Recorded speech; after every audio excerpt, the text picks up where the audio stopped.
ফরাসি অধিনায়ক Kylian Mbappe এবারে নিজেই ফুটবল ক্লাব কিনতে যাচ্ছে। ফ্রান্সের ক্লাব ফুটবল প্রতিযোগিতায় দ্বিতীয় স্তরের দল কায়োনোকে কিনতে 2 কোটি ইউরো খরচ করবেন এমবাপ্পে।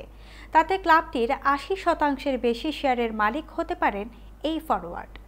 বর্তমানে ক্লাবটির সংখ্যাগরিষ্ঠ শেয়ারের মালিক যুক্তরাষ্ট্রের প্রতিষ্ঠান ওয়াকট্রি। 25 বছর বয়সী এমবাপ্পে এখন রিয়াল মাদ্রিদের খেলোয়াড়। কয়েক মৌসুমের নাটকীয়তার গত জুনে ফ্রি ট্রান্সফারে পিএসজি থেকে রিয়ালে যোগ দিয়েছেন এই ফরাসি তারকা। কদিন আগে সান্তিয়াগো বার্নাব্যুতে আনুষ্ঠানিকভাবে বরণও করে নেওয়া হয়েছে তাকে। এখন অপেক্ষা তার মাঠে নামার। তাকে উয়েফা সুপার কাপে রিয়ালের হয়ে প্রথমবার মাঠে নামতে দেখা যেতে পারে। সেটা না হলে তাকে লা লিগা মৌসুম শুরু হওয়া পর্যন্ত অপেক্ষা করতে হতে পারে। 18 আগস্ট মায়োর্কার বিপক্ষে ম্যাচ দিয়ে লা লিগা মৌসুম শুরু করবে রিয়াল। 2013 সালে এমবাপ্পে যোগ দিয়েছিলেন মোনাকোর একাডেমিতে।